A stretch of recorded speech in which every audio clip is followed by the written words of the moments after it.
Hello, and welcome to Mindframe, where shift happens, a podcast where we sit down with people who've experienced really difficult things in their lives and we talk to them about the kind of incremental shifts or serendipitous moments that they've experienced that have helped them get to the other side, to a place of hope and healing.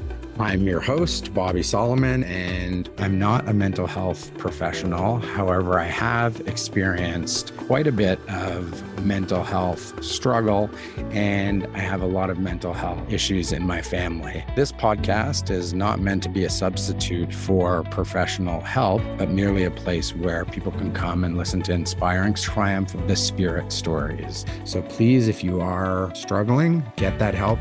That help is out there. And at the end of the episode, we have numbers that you can reach out to. All our episodes are recorded via Zoom, so please excuse any audio issues. I'm really excited about our guest. He is a musician who turned plumber, who recently turned back musician through a series of kind of freakish coincidences / hard work and not letting go of a dream. So I would like to welcome Kev Crane, or would you like to be called Kev? Kev. Yeah, Kev Crane. No, Kevin. Yeah, sorry. Take that out. Edit that out. It's Kev. Kev Crane is here with us chatting about his life. Well, it's very nice to meet you, Robert. Thank you for having me on your podcast. I'm very excited to speak to you. And yeah, let's get into it. Yeah, for sure. So can you just tell me about your general life and where you live and all that stuff? Okay, so obviously I'm from the UK, as you can tell from my accent. I live in a place called the Midlands, a little village called Quorn. I'm married to Karen. I have 2 daughters, and I'm still plumbing as well as doing the singing. So tell me a little bit about what you do in terms of your plumbing. Basically, it is fitting bathrooms. So I just go into a house, I rip their old bathroom out and install a new one, tile it. That's it in a nutshell.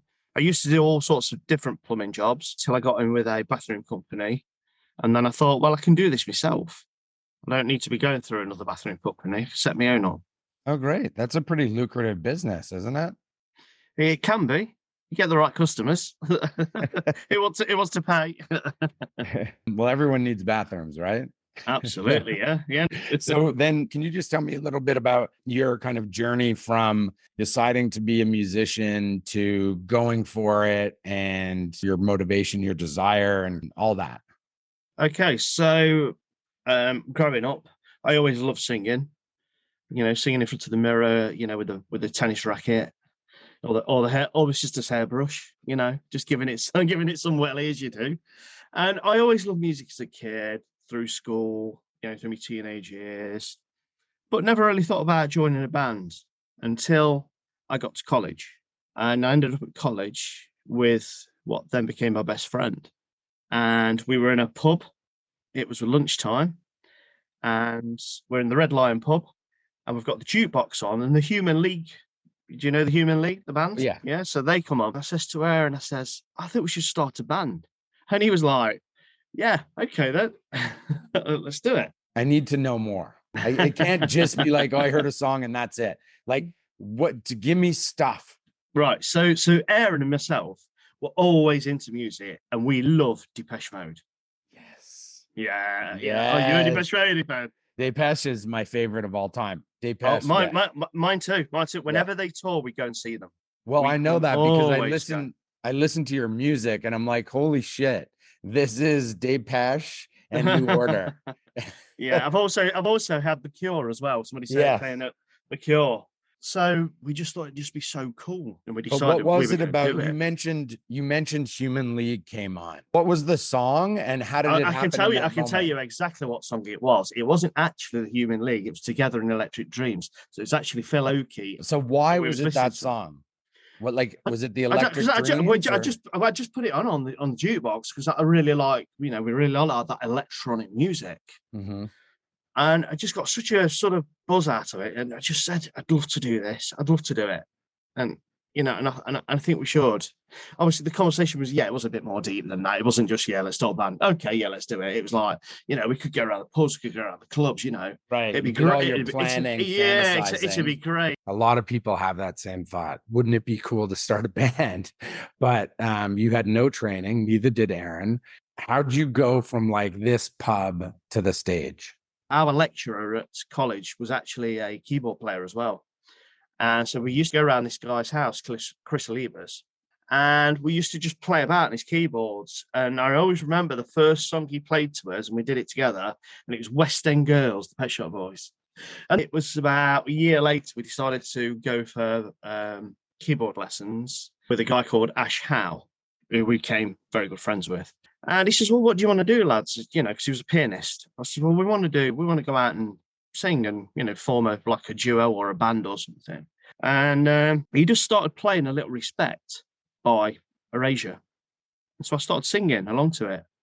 And he went, you've got quite a good voice. He says, what about we put Aaron behind the keyboards and you up front and do the singing? So hold on, was Aaron singing at first, and then you guys switched? No, or no one was singing. No one was singing. We was just learning at the time. We was just trying to learn a bit of keyboard and stuff. Mm-hmm. And he gave us some of his backing tracks to play with, with the drums and the bass and all the rest of it on it. And then after a few months, he got us an audition at this place where there'd be agents, but it was for established bands. So it was like a competition, and he got us in, and we came third. How did he get you in? He just did. He just knew what he was doing. And we came third, and there was an agent there, and they took us on. And it was went from there. And then before we knew it, we were gigging all over the Midlands. We started off one night, then it was 2 nights, 3 nights, sometimes even 4, which was difficult. And when you're trying to work as well. And how old were you when this was happening? We would be, let me say, this started in 1990. It was on the road about 1993. So probably about 22, 23, I'd say. I would say when it started happening. So were you thinking like you made it and this is it and this is you're gonna be a star? And oh God, no. No. No, because we was doing all covers. But as things progressed, we started writing a few tracks together and then slotting them in at the end of the night. And everybody had a few too many to drink, and they weren't really bothered. There was like, yeah, this is great. And that's where my first sort of 3 tracks of the album started with Aaron. And then we decided to set up a show with Ash, the teacher, and his son, and we did this rock show, and it was fantastic. I mean, it was quite a big show, but it just didn't work out because the venues weren't big enough. We didn't do our research basically, and it didn't work out. And then I entered Fame Academy, which was pre-Pop Idol, and I thought that was in my head that was going to be the last audition I did, and if this didn't work, that was it. And I literally, after that, I got all my equipment and I sold it within about a week. And I mean everything. Okay, so tell me about that head. So you're giving it your all because you want to make it. So you put this self-imposed ultimatum on yourself. This is going to dictate what your future is with music. So when you auditioned, when you finished, how did you feel? After I'd done that audition, I thought, oh, that was quite good. I got through the first one. I'm on the second one. I'm getting somewhere here. This is good. This is good. I could be called back for a third one. And if I'm called back for a third one, then I'm on the TV show. But it didn't happen. So you're so close at that moment. So close again. Yeah, again. And so I'm like, that's it. Right. I'm going to now change my career. And I'm going to go into, bear in mind, I've still got my proper job, upholstery cutting. So everything else that I'm doing is on top. So then I decided for about 8 to 10 years I've just sold everything. I've just, right, that's it. I'm done. It's not going to happen. And I buy a property to do up. Okay, 1 second about the property. I'm going to get to the property, but I want to know. So did they called you and said you're not moving to the next round? Yes. Yeah, Okay. that's basically we had a letter saying that's it. You're out. You're done. And were you with Aaron at that point? No, I was a solo artist at this point. Aaron had left a little bit, a couple of years before. He'd had enough. Okay. Yeah, he had enough. He's not going to do it anymore. This is your Yeah, last thing. You get the letter, you open the letter. This is what it is. And I want to know what went on in your head. that's it. Can't do it anymore. I've tried. I've tried. I don't want to do the pubs and the clubs. See, what had happened was the pubs and the clubs then were killing me because when you get into the clubs, all they were interested in, the people, were the bingo. They weren't interested in the artist. And some of the pubs, you got a lot of abuse, from people drunk, people running, stumbling into your speaks, your equipment. And I just thought, I've had enough. Don't want to do that no more. Okay. So, And were you sad? I was sad. I was very sad. Yeah, it was an emotional roller coaster all the way through. Did you go into any, and if you didn't, you didn't. I just want to know, did you go into like a bit of a depression, or how did you deal with that adversity? Right. So my coping mechanism, Yeah. basically. So my coping mechanism was to just shut it down, sell everything, because that's how it felt. It was difficult, and then I just thought, right, properties, that's my new career. I'm going to do that. That's going to take my mind away from that, and I'm now going to do this, and that's what I'm going to concentrate on. Because although I wasn't doing that, I didn't want to give up on life. Life still went on, and I still wanted to do something other than upholstery cutting, because I wanted to do something else other than upholstery cutting. There was nothing wrong with upholstery cutting. There was nothing wrong with a normal job, a factory job at all. There's millions of us out there that do it, and without it, you know, we'd be Yeah. stuck. But I wanted more. I just wanted more out of life. So, and that was my coping mechanism. So to go into properties. So what I would do, I would buy a house that needed doing up. I would spend a year in that house doing it up. So living in it derelict. I would do it up. I'd stay there for 6 months. Then I'd put it on the market, and I'd do the same again, and the same again, and the same again. And each time I did it, I ended up in a bit better house, because obviously I was making a bit more money. And that's exactly what I did. I How was did you learning have the trades. money? How did you have the money to buy the first house? My mum lent me £3,500 to put a deposit down on a house, and I paid it back as well. And I made £73,000 on that house when I finished it. So the house cost 40, I think it was £42,000, and I made 76 on it. That's a That, nice that was little that was margin. profit. That was profit. But this was I'm trying to think when this was now. This was 2000, around the 2000 time, Mhm. when house prices just rocketed in this Yeah, country. I don't know if they did, they did. Yeah, yeah, and then they completely plummeted in 2008. yeah, that was it. Yeah. And then so now in that period where you were like you had shifted your attention, had you fully like let go of music? Did you have regrets that it didn't move forward? Did you like just avoid even thinking about it? Because for example, I played hockey, and that was a sport that at a certain time in my life, it looked like there was a chance to, at least play D1 and possibly professional. Oh wow. And just my head wasn't there, and I started getting injured, and it just did, and I didn't work hard enough, frankly, because whatever reason I didn't want it, or whoever knows. But well, I guess I would know deep down, but I haven't accessed that yet, I guess. But when I would go to hockey games, I would like look at the ice, and I'd say, you know what?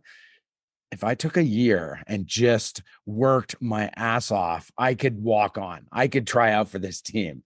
And then that would go away. I'd have a couple of drinks, obviously, when I was thinking about that. So I'm Yeah, curious to yeah. know, like, what your relationship was post music regarding music.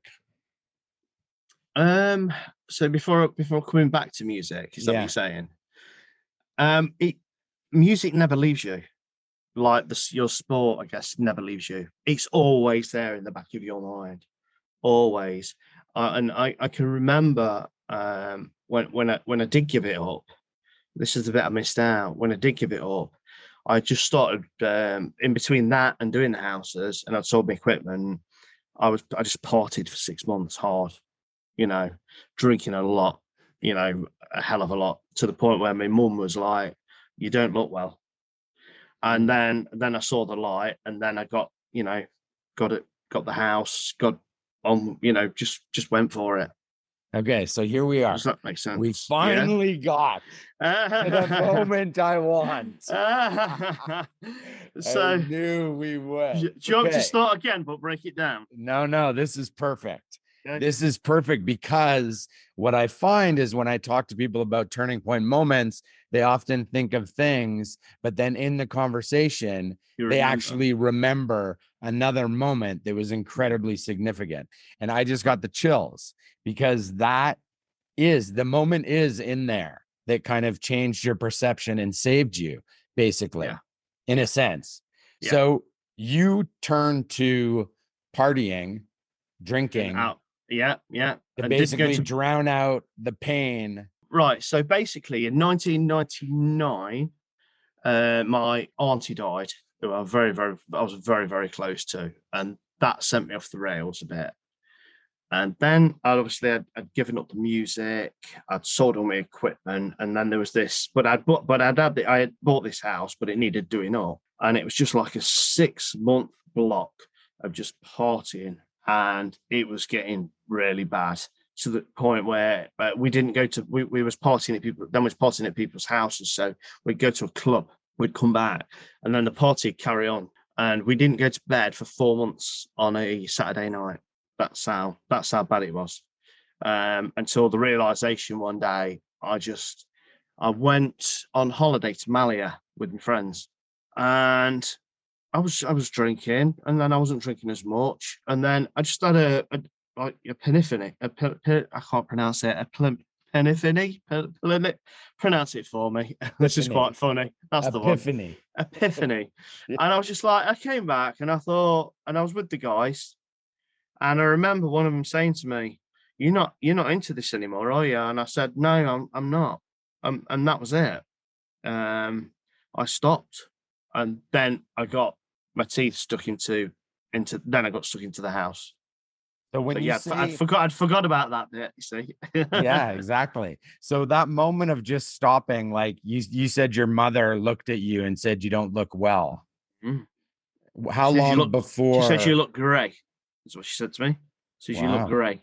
Says you look not to be mistaken with great. Yes, not to be mistaken with great. Okay, and so was she? So how long was that right before you went away on holiday? Yes, it was. And by the time I came back, I just decided that this isn't what I want to do anymore.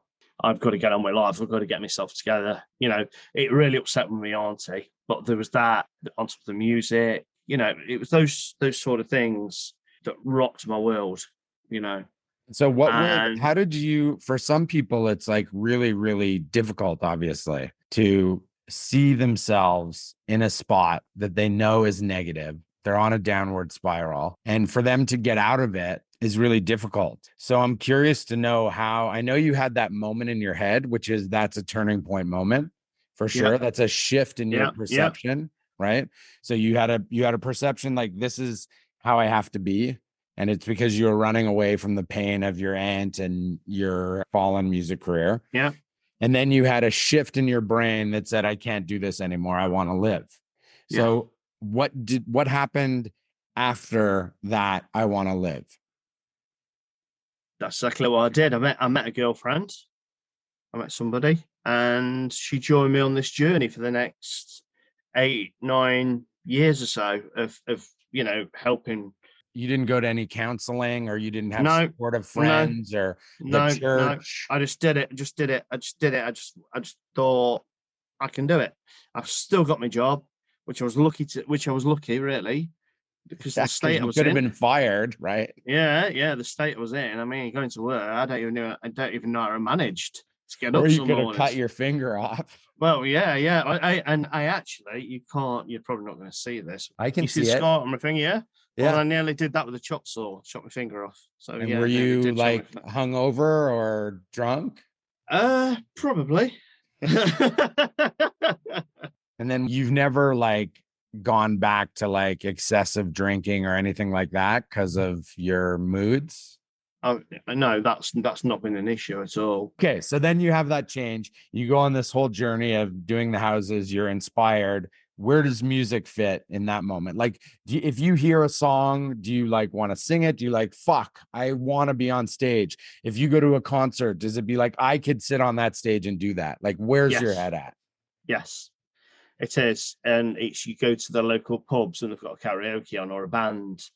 And oh no, the odd times I did get up, over those years and sing, to the And karaoke or with the bands or whatever, just for one song. Mhm. But that was it. And yeah, it never left me and it never died. And yeah, and here's where, where we are now, really. So then you're outfitting. Okay, so you move on. How do you get into plumbing? So 2008, we get the crash. My company goes into liquidation. I'm on the dole and I hated it. I hated it with a passion. I couldn't stand it. So I decided to enroll on a plumbing course for 2 years. And after a year and signing on and hating it, and the way you got looked at, going in there, it was just, I just hated it. So after a year, I thought, right, I've learned enough here, I think, to start my own company and go out and start doing bits and bobs, plumbing. And that's what I did. Okay, so it's if we do like the whole connection, like if you never got into plumbing, chances are you wouldn't have a record deal right now. No, no, it wouldn't. That's No, well, it gets further than that, because if I'd never got into plumbing and this bathroom company offered me a job, then yeah, that had never happened, because then I was learning bathrooms with this bathroom company. Then I decided to go on my own. So with that part of the journey to the bathrooms, to fitting bathrooms in Thailand, no, I'd never have met Paul Keneally of New Reality Records.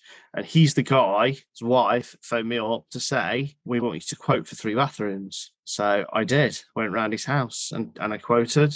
And 6 months later, I started the job and I'm singing away in the bathroom as you do. And the bathroom window was open. It was summer. And the neighbours are saying, who's that guy singing in your bathroom? He's singing to the radio. He says, it's my plumber. He says, well, he sounds half all right. So then we go down to into his office, and we get chatting, and he says during lockdown. Now Paul's quite a well-known poet, by the way, and he starts telling me that during lockdown he started a record label. It's something he'd always wanted to do. He was a record producer and this, that, and the other anyway. So I said, it's funny that, because during lockdown, I didn't want to waste my time and do nothing. And I've got this cellar and I've got these songs. So I converted this room into a recording studio, learned how to soundproof it. I've got the equipment. I didn't have a clue how to mix, how to use the microphones for recording, anything, because it'd always been live. I just went on YouTube for weeks and weeks, months and months, just learning how to do it. And then I just kept writing these other songs, and then I came up with this 8-track album. So I said to Paul, says, right, well, it just so happens I've done this 8-track album. I've called it Why Can't I Be You? And he says to me, well, send it to me. I'm like, really? And he's like, yeah, send it to me. I'll have a listen. So I sent it to him on the Friday, because I knew he'd listen to it over the weekend. And when I went back on the Monday, if he didn't like it, it won't matter. I've got another 4 weeks there. I can just carry on with doing my job, and we'd have to talk about it again. But he pulled me back into the office and he says, I like it. He says, quite like it. It's not the usual stuff I'd put on my label, but I like it. How do you fancy releasing it on my label? He says, it's silly, sat on your hard drive doing nothing, because that's all it is ever was going to be. The only reason I'd done it and carried on doing it after 25 years was just a project to say that I'd finished it and I could put it to bed. And that's all it was ever going to be. And then it was going to stay on my hard drive. But he says, I like it. Let's release it. And that's exactly what we did. And we started off on a small radio show, being interviewed on there. And the reason we decided to be interviewed was because Paul had told his other artists what had happened. You know, I had come to his house and this, that, and the other, and did and that. And this guy said, "You've got to tell this story. It's fantastic." But we were like, "Really? Is it? Is it that fantastic?" You know, because it was happening to us. It was like, it didn't really just seem like just a think something we were doing and we were doing together. And I'd done some work for a lady in the village who used to be a journalist, still is a journalist, but now she teaches journalism at university. And I just said to her, messing about, because she obviously had gone on Facebook that I'd got this record contract and I live in a small community, so everybody knew about it. She said, "Congratulations on this record deal." I says, "Well, you'll have to interview me messing about, you know, just joking about." So she says, "Yeah, all right, then I will." So she came around and she knew somebody at the BBC and she sent it to them. And this woman was like, "This story's amazing. Do you think it'd go on live TV on the Saturday night live news?" Wow. And I was like, "I don't know if I can do that. I don't know." So this guy, I was going to my sister's that night when they wanted me on. So he'd phoned me up on the Saturday and he says, "Would you come on Saturday 24 live news tonight?" I says, "No, I can't. I'm going to my sister's for my tea." And so I rang Paul and I says, "You'll never believe what's just happened." And he says, "What?" I says, "They want me on this live TV." He says, "Kev, you've got to do it. This is massive." So I phoned him back and I says, "Yeah, all right, I'll do it, but I'll have to do it from my sister's house." And like, I was walking the dog on the park and my best friend Aaron, who I used to be in the band with, ran me and he says, "Kev," he says, "have you looked at the news? You know, the main BBC News webpage?" Mhm. And I said, "No." He says, "You're trending at number 3. And I was like, "You what?" Yeah. And then we had Times Radio ringing us up, Channel 5. Then we had East Midlands Today. We had all these different people coming around the house interviewing me from left, right, and centre and going on. You know, have you ever heard of Amanda Holden, who does Britain's Got Talent? You know, No, Britain's I Got know that Talent. show. Yeah, yeah. Yeah, well, she's very, very famous in this country. And then Mhm. she wanted to interview me. It was like, what is going on? And before we knew it, it was in the Washington Post, and Stacey Sherman read it, and that is where the movie deal started. Yeah, I mean, it's wild. But can you just give me a little bit of kind of the story of what transpired after Stacey read about you and how'd she get in touch with you and all that stuff? So I'll try and cut a long story as short as I can. Yeah. So we've got an Instagram message from Stacey Sherman. She said, "I'm a producer, this, that, and the other." And next minute, we're talking to her. We've put her onto the big TV so we can both talk to her. And she says, "Right, I want to hear your story." She's listening to the story. She says, "I love the story." She says, "I want to sign an option with you." There was a lot of work involved because then obviously Ian lived for an A and Dick Clement got in. They did the commitments and all this, that, and the other. I was writing it with them because obviously they needed all the facts and everything else. So I was writing with them, Awesome. you know, and that's where we are. And, you know, and I'm still plumbing. I'm still not there yet, Yeah. but I'm trying. Yeah. So what is everything that you want right now? If life could be perfect in terms of what you have on the outside, what would it look like? Right. Okay. I wouldn't be plumbing anymore. That's for sure. That's for definite. Like I said, there's nothing wrong with plumbing. I've done it for a long time, but I've had this opportunity that's fallen onto my lap, and I want to pursue that. I would like to be able to probably write songs for other people. Like I say, I'm doing more songs now.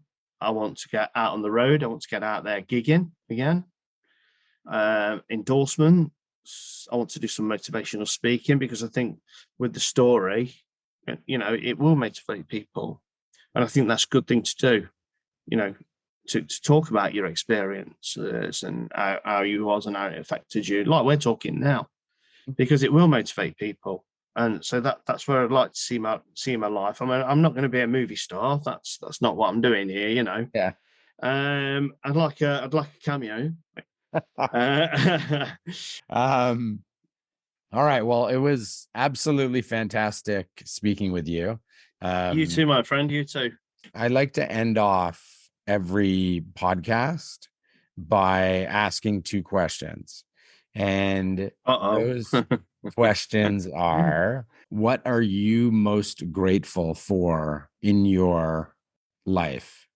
Gosh, it's a good question. For life, I guess. Having the second chance, my family, my wife, my dog that I love very much. The career would just be amazing. That would be fantastic. And if it happens, it happens. If it takes a nosedive, then I've still got a job. But they're what I'm grateful for. Yeah, definitely. And then if you could give anyone some advice based on your life, anyone who's going through like a really tough time with facing career adversity or adversity of any type, what type of advice would you give them?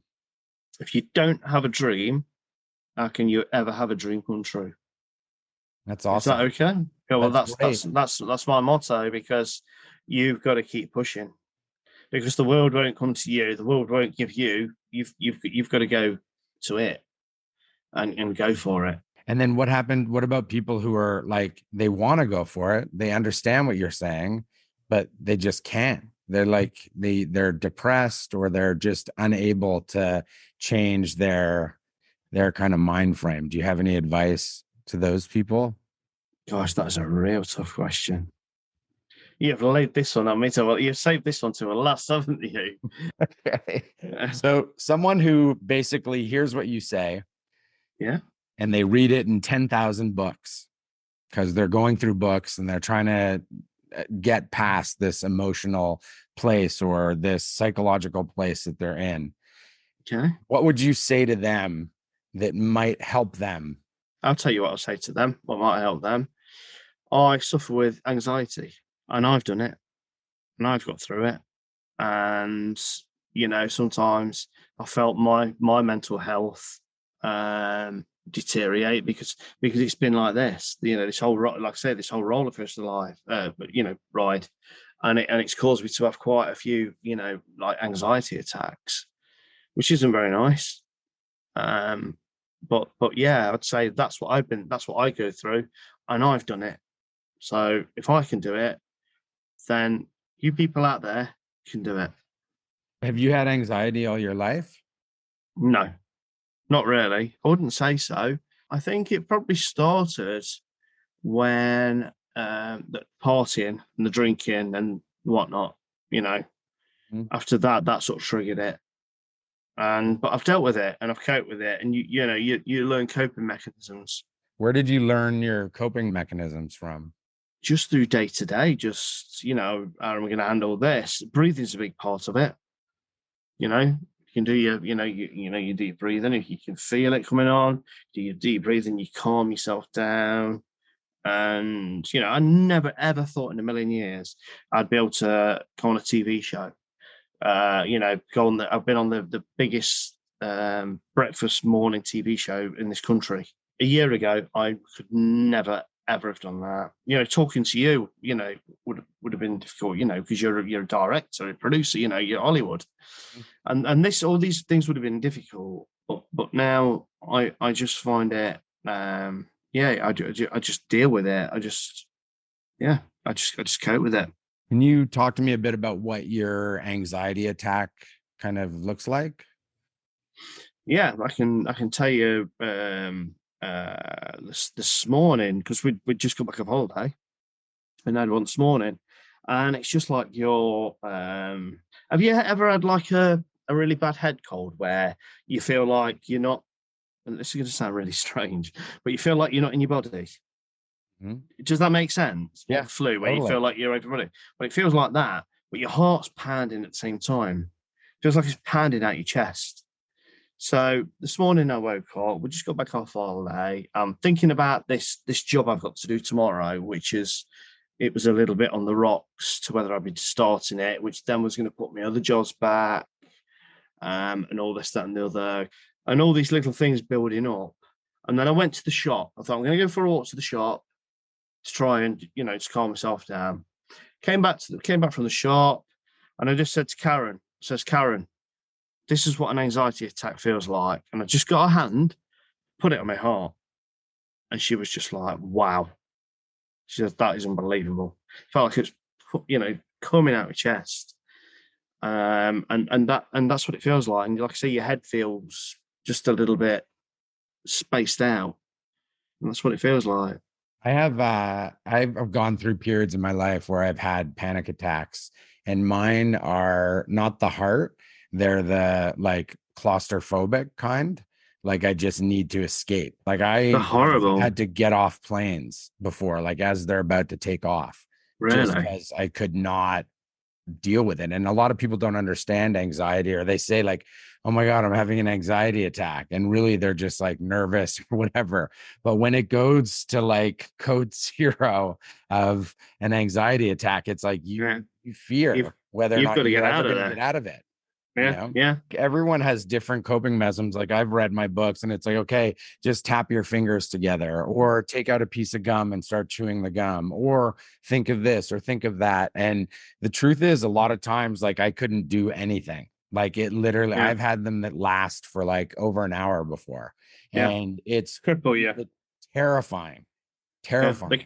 they cripple you, don't they? They totally Yeah, do.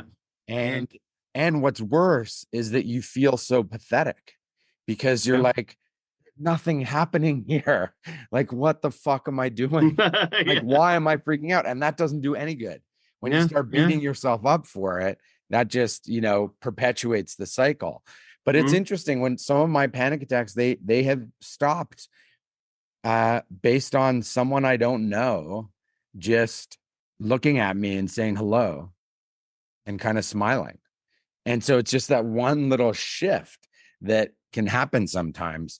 But mm, anxiety is a complicated issue, and I recommend anyone who is going through anxiety to know that they're not alone, and they shouldn't suffer alone. And there are resources out there that they can turn to help, like books, or even a psychologist, or a social mm. worker, or and you can find a lot of that information online if you go to the NAMI website, or suicide prevention. There's a lot of help out there, and a lot of people have shame about their anxiety or their depression. And Yeah, part of what this whole show is doing is trying to destigmatize it, like not make it a big deal. Like you and I are talking here. You signed a deal. You might have a Hollywood film. You did all these gigs all over the UK, and people were loving you. You have anxiety and you have to cope with it. It's okay. yeah, I don't yeah. judge you for having anxiety. I hope you don't judge me for, Not at all. admitting that I had panic Not at all. attacks. No. Well, I think it's something like, is it something like 1 in 4 people? It's crazy now for sure. I shouldn't say Mm. And crazy. and and Yeah. and I think it's yeah. I think it's just the pressure, I think, of life is Mhm. is is what I think. I might be wrong, but I just think with that all pressured. I know mine was brought on a lot by the partying and that, and I know that was my doing. But And the you turn to auntie. the partying for a reason, right? Yes, yes, it So is. it's kind of like a chicken or the egg thing, because Yeah. obviously anxiety can be built up when you're depleting yourself and you're filling your body with all these bad things, and you have thousands of regrets a night of like the stuff that you're doing, that compounds and piles on you. But you Mm, turn to that for a reason. Not yeah. everyone turns to that. And so it's understanding that. And you can't blame yourself whether you brought it on or whatever it is, it's in your head. The fact is that you're accepting it, and you're like dealing with it in a healthier way right now, right? Yeah, and being able to talk about it too, and this is quite nice being able to talk to you about it. Because this is an interview I've not done before. All my interviews have been about the movie, have been about the my album, been about the autobiography. All these interviews have been about the same thing. You know, but this is just completely different and completely thrown me off guard. But I like it. I like it. That's and good. you're a nice guy. So Thank you for going deep. I know it like threw yeah, you a yeah, little bit. it's tough at times, but you've got to get it out there at some point. Because it's always good because somebody might pick that up and want you to, you know, I don't know, want you to talk about it to other people about it, which I'd be more than happy to do, which is good because it's all helping, isn't it? Yeah, that's what we're all trying to do, right? Absolutely. Yeah. Yeah. Yeah. Definitely. Definitely. That's awesome. We'll have a wonderful rest of your evening. Thank you very much. It's been an absolute pleasure. All right, cool. Take care. You too, my friend. Bye. Catch you later. Thank you so much for listening to our podcast. We hope you enjoyed it and are inspired by our guest. If you want to find out more about us, our guests, and some potentially helpful information that might speak to you at the moment, please visit our website at www.mindframeshift.com and check us out on Instagram, TikTok, Twitter, Facebook, and LinkedIn at Mind Frame Shift, all one word. If you or someone you know is in crisis, please call the Crisis Support National Suicide Prevention Lifeline at 1-800-273-8255 or text NAMI at 741-741 to connect with a trained crisis counselor to receive free 24/7 crisis support via text message, or call the NAMI Healthline at 1-800-950-NAMI. That's 6264 for free mental health information, referrals, and support. Thank you very much again for listening. And remember,